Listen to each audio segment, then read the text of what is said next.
Ceci est un livre audio autogénéré par Google. Chapitre 1.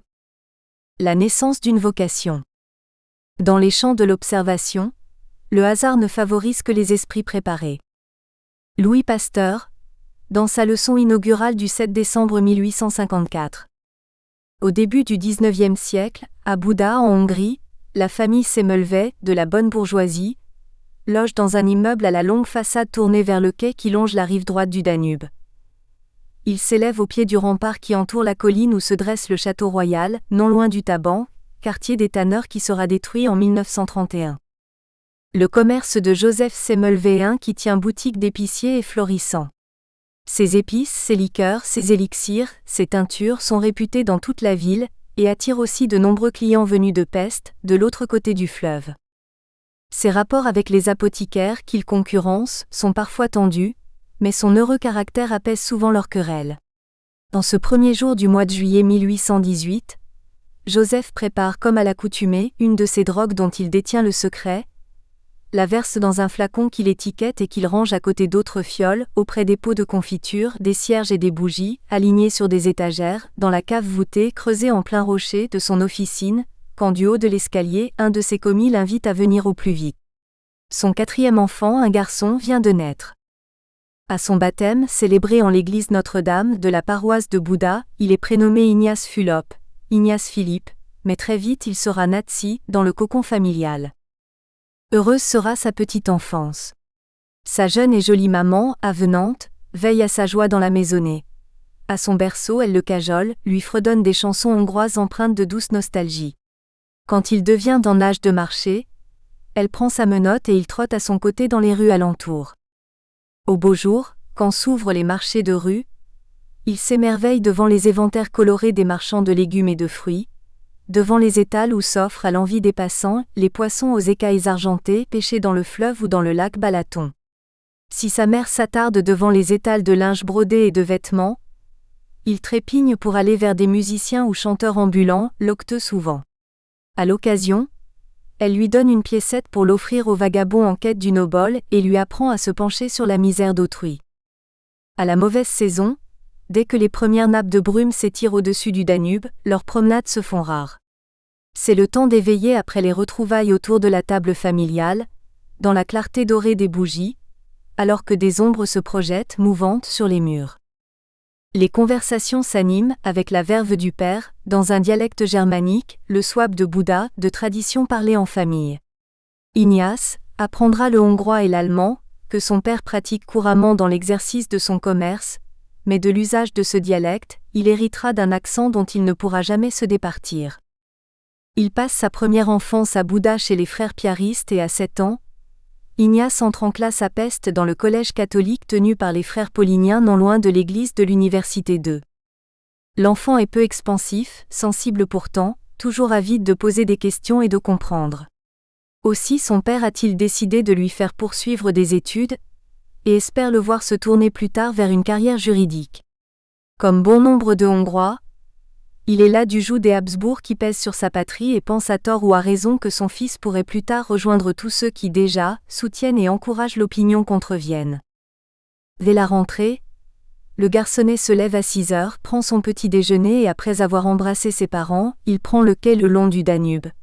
Bientôt, après avoir acquitté son droit de passage, il franchit le pont de bois porté par des bateaux ancrés sur le fleuve Troie, et atteint très vite le porche du couvent des Pauliniens. La lourde porte se referme, et il passera la journée dans la salle de classe sous la férule d'un frère qui entrecoupe ses leçons de prière à n'en plus finir.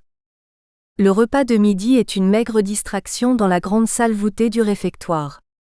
Après le bénédicité, le silence s'impose pendant qu'un abbé fait lecture de la vie édifiante du saint ou de la sainte du jour. Que les journées sont longues à l'école des frères. D'emblée, le garçon se sent bien seul. Ses camarades rieurs et turbulents se moquent parfois de lui. Ils s'isolent, ne partagent pas leur jeu et s'enferment dans un silence qui les surprend. Ils l'abandonnent bientôt à ses rêveries. Au vrai, très vite, il se morfond en classe. Lui, autrefois si éveillé, suit à peine les leçons du maître, demeure désorienté quand il doit affronter les subtilités du latin. Il ne prête pas davantage d'intérêt aux mathématiques. Seule l'histoire douloureuse de son pays lui meuble l'esprit.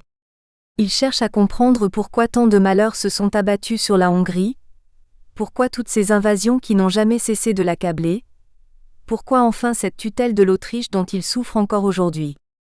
Bref, il s'avère bientôt un élève médiocre.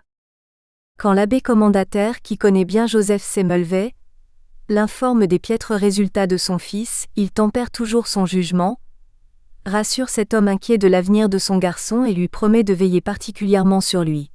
Les journées s'écoulaient, grises et monotones.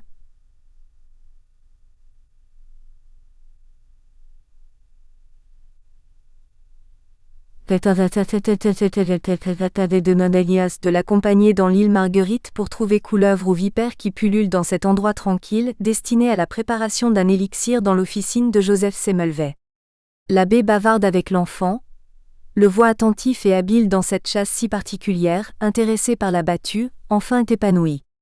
Il décide aussi de l'emmener rendre visite aux tziganes qui campent sur la rive droite du Danube, quand l'homme d'église doit baptiser les derniers nourrissons.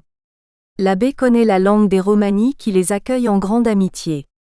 Ignace le sert dans son office, partage le repas de fête, se mêle aux danses rythmées au son des guitares et admire les chevaux, les cavaliers et les toilettes criardes des femmes. Plus tard, Ignace n'oubliera jamais ces tziganes. Pour l'heure, il n'est heureux et n'exprime sa vitalité qu'au dehors des murs de l'école, dans la nature et au grand air. Peu à peu, il oublie sa timidité. Sur le chemin de l'école, les distractions sont rares. De temps en temps, il rencontre le preneur de rats, qui, son gros sac de toile à la main, va noyer ses prises dans l'eau du fleuve. Plus souvent, il accompagne le porteur d'eau et tous deux se moquent des commères qui jacassent sur le trottoir, généreux en taloches pour leur turbulente marmaille. Parfois, le dimanche, en flânant avec ses parents dans les rues de la ville, il aperçoit au travers des vitres d'une taverne des hommes qui fument de longues pipes, discutent, écrivent sur des feuilles étalées sur leur table. Quand il demande ce que font ces inconnus, son père lui confie que ce sont des amis qui œuvrent pour la délivrance de la Hongrie, mais il s'empresse d'ajouter qu'il est plus sage de n'en parler à personne, car ils sont menacés de prison si l'on découvrait leurs activités. Il s'attarde parfois à regarder les bâtiments à vapeur tracer leur sillage sur le Danube. Il suit des yeux ces lourds bateaux à aube, dont les cheminées crachent des flots de fumée noire, tombant par temps calme alourdis sur le fleuve et filochés en larges volutes quand le vent souffle dans la vallée. Les jours, les mois, les années passent, et bon an mal an, Ignace Semmelweis se voit décerner en 1835 son satisfecit de fin d'études qui lui ouvre les portes de l'université de Pest IV où pendant 2 ans, il suit les cours à la faculté de philosophie. Il a 19 ans, son diplôme en poche, le moment est venu d'entreprendre des études de droit. Il s'est volontiers plié au désir de son père, et au petit matin du 4 novembre 1837, avec le modeste bagage que lui a préparé sa mère, après les dernières effusions avec sa parentèle, il quitte Bouda en diligence pour Vienne. Il manie assez facilement l'allemand, pour affronter la vie dans la capitale. En route, après un arrêt à Esztergom, le temps de déjeuner, Semmelweis loge au relais de Presbourg, dans une auberge où sont accueillis les hôtes de passage. Par la suite d'une avarie, la diligence qu'il avait prise ne le conduit que le surlendemain, en fin d'après-midi, au terme du voyage, devant le château de Schönbrunn. Dans la capitale, son père avait fait louer une chambre à son intention par l'entremise d'un de ses amis, pourvoyeur d'épices pour son magasin. Ignace ne connaît rien de la ville. Étourdi au milieu de la foule bruyante, il est sur le point de s'éloigner quand il aperçoit, soulagé, un fiacre qui stationne non loin de l'arrêt des diligences. D'un pas vif, son bagage à la main, il le rejoint, flatte l'encolure du cheval et donne l'adresse au cocher, étonné de l'étrange accent de son client. Dans le crépuscule qui s'annonce, l'homme allume les lanternes de sa voiture, tire quelques bouffées de sa pipe, pose le bagage sur le siège et sans plus de cérémonie, invite Ignace à prendre place sur la banquette. Après avoir guidé son alezan au petit trot dans la longue Mariahilfer Strasse, il maintient son allure devant la Hofburg et l'avenue du Graben, lui fait contourner la place où se dresse l'imposante cathédrale Saint-Étienne, puis l'engage au pas dans un dédale de rues étroites avant d'atteindre la Bekerstrasse, toute proche du canal du Danube. Entre-temps, Ignace n'a guère prêté attention au tohu-bohu des voitures, à l'agitation des Viennois qui pressent le pas sous les tourbillons des flocons de neige qui commencent à blanchir la chaussée. Bien qu'il sache que l'ami de son père l'a chaudement recommandé auprès de son futur propriétaire, il est inquiet à l'idée de l'accueil qu'il lui réserve. Après avoir réglé la course au cocher, il saisit son bagage et frappe à la porte de l'immeuble. Un solide gaillard, visage rougeau et souriant, lui souhaite la bienvenue et le prie d'entrer. Ce dernier lui demande des nouvelles de sa famille, et sans façon l'invite à prendre une tasse de café. Après un brin de conversation, son épouse, une forte femme, avenante, le conduit à la chambre qu'il occupera au premier étage. Un lit, une table devant la fenêtre qui donne sur un petit jardin, une chaise, un fauteuil, un meuble de toilette et ses accessoires, une armoire à linge, une petite étagère où ranger quelques livres, un poêle à bois, de courtes bûches dans un panier à côté. Ce n'est pas le luxe mais un confort qui lui sied, dans cette pièce où déjà une douce chaleur lui fait oublier le froid et les fatigues du voyage. Au souper, il partage chaque soir le repas de ses hôtes ainsi qu'il a été convenu dans le contrat de séjour. Ce premier soir, ces braves gens l'abreuvent de conseils, s'informent de ses études, l'assurent du plaisir de le voir partager leur compagnie. Après cette rude journée, retourné dans sa chambre, Ignace se laisse tomber dans son lit et sombre tout aussitôt dans le sommeil.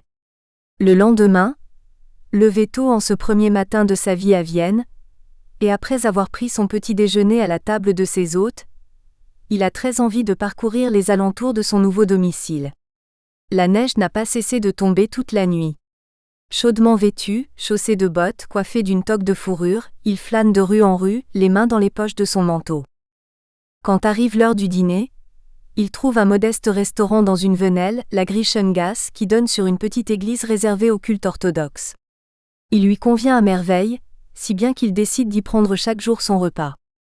L'après-midi, dans une aigre bise qui lui siffle aux oreilles, il se rend au siège de l'université. Après avoir acquitté le montant des frais d'inscription à la faculté de droit, il apprend qu'il suivra les cours dans un ancien séminaire tout proche. Arrivé devant son grand porche, il consulte les horaires affichés sur un mur, accompagné de la liste des livres conseillés par les professeurs. Elle est longue, histoire du droit, droit romain, code civil et pénal seront sa pâture dans les nombreux mois qui viennent. Les ouvrages sont coûteux, mais grâce à l'aide généreuse de son père sa bourse est bien garnie et sans plus attendre, il entre dans les librairies, nombreuses dans le quartier où déjà, la jeunesse se presse avant la rentrée universitaire. Dès ses premiers pas dans l'ancien séminaire, Ignace retrouve les couloirs sombres et sonores, les murs gris et hostiles qu'il avait connus au collège de la communauté des Pauliniens à Pest. À croire qu'il est voué, songe-t-il avec amertume, à hanter des lieux où la prière ne cessait d'alterner avec les leçons, dans la suite monotone des jours. Très vite, avec son allemand encore mal maîtrisé, il peine à suivre les cours. Il se perd dans les longues et fréquentes digressions où se lancent ses professeurs drapés dans leurs longues toges noires à rabat blanc, aux effets de manches habiles à soutenir leur discours, ce qui lui paraît bien obscur. Après souper, volet clos, il étudie à sa table les notes prises au cours. Certains sont donnés en latin et souvent il se noie dans le jargon des phrases, des périphrases. Il s'accroche, réfléchit, compare ce que disent les maîtres, sursaute bientôt aux contradictions flagrantes qu'il constate d'une leçon à l'autre.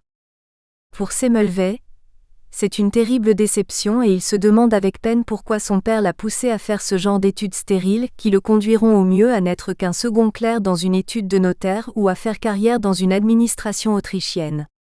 Triste perspective en vérité. Bref, bientôt ses études et Vienne lui pèsent. Réduit à la solitude parmi ses condisciples qui parlent couramment l'allemand, parmi ses compatriotes qui négligent le hongrois, il s'ennuie quand il n'est pas parfois au bord de la révolte. Malheureux, angoissé, de retour de l'université prenant sur son sommeil, il s'oblige à relire cours et traités. Quand un soir, il reçoit la visite d'un de ses plus chers camarades à Bouda, Lajos Markusowski, appelé familièrement Marcos, qui poursuit des études de médecine. Ignace avait bien pris soin de lui envoyer son adresse avant son arrivée à Vienne. Après la joie des retrouvailles, ils se rendent au café Livitz pour bavarder à l'aise devant une chope de bière. Sans tarder, Ignace lui confie qu'il se morfond à Vienne, que le droit lui répugne, qu'il ne voit aucune issue à ses études. L'amitié de Marcos est sans faille. Il songe à dissiper les soucis de son camarade, à lui changer les idées. À tout hasard, il lui propose d'assister à une démonstration d'autopsie à l'Institut d'anatomie. Ignace, surpris, hésite, il n'entend rien à l'anatomie, argue-t-il. Marcos insiste, lui affirme qu'il verra œuvrer un opérateur prestigieux. Tant et si bien qu'il parvient à le convaincre. Tous deux conviennent de se retrouver, 2 jours plus tard, à l'amphithéâtre où se déroulent les examens des cadavres. Le jour dit, Semmelweis ouvre l'œil bien avant que pointent les premières lueurs de l'aube. Marcos lui a fixé rendez-vous de très bonne heure devant le bâtiment où sont déposés les corps réservés aux démonstrations anatomiques. Nous sommes en février 1838. Jamais la capitale autrichienne n'a connu un hiver aussi rude. Le Danube est entièrement pris dans les glaces. Sur les chaussées luisantes de verglas, les Viennois sont encore rares à se hasarder dehors. L'Institut d'anatomie est loin de la rue des Boulangers et Ignace craint d'être en retard. Il hâte le pas. Cependant, après avoir erré dans le dédale des rues, il reconnaît, soulagé, l'entrée de l'Institut à la présence d'un petit groupe d'étudiants et de bourgeois curieux à la recherche de sensations fortes, venus là comme on se rend à un spectacle. Tous attendent qu'un appariteur les invite à prendre l'escalier, aux marches saupoudrées de sable, qui conduit à l'amphithéâtre en contrebas. Markusowski arrive à son tour, essoufflé, le visage rougi par le froid, et tous deux vont s'asseoir sur un des gradins qui entoure sous une coupole de verre, la longue et large table de bois recouverte d'ardoise grise. À côté sur un établi, un aide à déposer les instruments à l'usage du prosecteur, scalpel, couteau, aiguille, ciseaux droits ou courbes, fils, éponge, sonde, pince, scie, marteau et rigne. Sur le chariot à roulettes, repose le cadavre d'un homme nu, blafard, raidi par le gel. Il a été retiré des eaux du Danube alors qu'il flottait, gonflé, déformé, contre les portes d'une écluse. Personne n'a réclamé sa dépouille, et le malheureux termine donc son passage sur terre entre les mains expertes du chirurgien anatomiste qui aujourd'hui doit rechercher les causes du décès. C'est Karl von Rokitansky V qui est chargé de ce travail. À l'époque, une science nouvelle, l'anatomie pathologique, est apparue en France avec Bichat VI, après les brillants travaux de l'anatomiste italien Morgagni VII qui, le premier, a confronté les lésions relevées au cours d'autopsie aux signes cliniques des maladies, et a tenté d'établir une correspondance entre les signes des syndromes et leur support anatomique, afin de définir les différents types de maladies. Corvisart VIII, de son côté, a fondé une école d'anatomoclinique à l'hôpital de la Charité à Paris.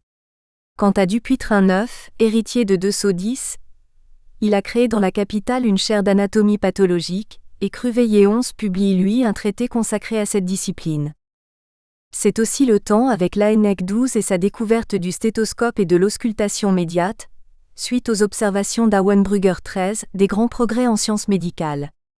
Le rayonnement de l'école française s'étend à l'Europe entière, et Vienne en recueille les fruits avec Rokitansky et Joseph Skoda XIV qui sont les fondateurs de la nouvelle école de médecine en Autriche. Des applaudissements nourris s'élèvent des travées, quand Rokitansky fait son entrée dans l'amphithéâtre. Le silence revenu, après avoir salué le public, quitté ses gants, mais conservé sa pelisse fourrée et sa coiffure, il se dirige vers la table d'autopsie où a été allongé le cadavre qu'un aide a inondé d'eau chaude pour assouplir les chairs figées dans le froid de la nuit. Rokitansky est célèbre pour son habileté. Depuis sa première autopsie pratiquée le 27 mars 1827, alors qu'il était le jeune assistant de Johann Wagner, il a déjà disséqué plusieurs milliers de cadavres. Et il n'a que la trentaine. Après avoir pratiqué au scalpel une longue incision en croix et découvert la cage thoracique, il sectionne les côtes, examine avec une extrême attention les poumons où il ne semble pas y avoir d'eau. Apercevant des marques suspectes sur le cou, il en palpe longuement la base. Après quoi, satisfait de son examen, il est désormais fixé. Cet homme présente une fracture des vertèbres cervicales. Il n'est pas mort de noyade, mais il a été assassiné et jeté dans l'eau du canal. Alors, s'adressant à ses auditeurs qui grelottent, il fait part de sa conclusion. Après que son assistant a suturé les bords de l'incision, des employés enveloppent le corps dans un drap, le portent sur le chariot qu'il roule vers la morgue. Tandis que l'aide lave à grande eau la table de dissection, et que Rokitansky entretient son auditoire de l'intérêt des autopsies dans la recherche des causes d'un décès, il lui est apporté le cadavre d'une femme. Celle-ci, après avoir été transportée à l'hôpital, était décédée victime d'une violente crise de haut mal. Rokitansky, qui connaissait déjà l'origine de sa maladie, en informe l'auditoire en précisant que peut-être une tumeur doit être tenue pour responsable d'épisodes épileptiques dont un, particulièrement sévère, avait entraîné la mort. Aussi, ajoute-t-il, Il ne pratiquera pas l'incision habituelle des parois du thorax et de l'abdomen, mais fera d'emblée une craniectomie. La calotte crânienne enlevée, il extrait le cerveau qu'il montre au public, le confie à son aide, se réservant, dit-il, le soin d'examiner plus tard cette pièce anatomique. D'autres cadavres sont portés sur la table, infatigables. Rokitansky les autopsie et commente son travail devant les étudiants qui, les doigts gourds, peinent à prendre des notes. Subjugué, Semmelweis a suivi tous les gestes du prosecteur, s'est efforcé de comprendre ses observations. Pas un instant, comme le craignait quelque peu. Nous espérons que vous avez apprécié cet aperçu. Pour continuer à écouter ce livre audio sur Google Play Livres, utilisez le lien dans la description de la vidéo.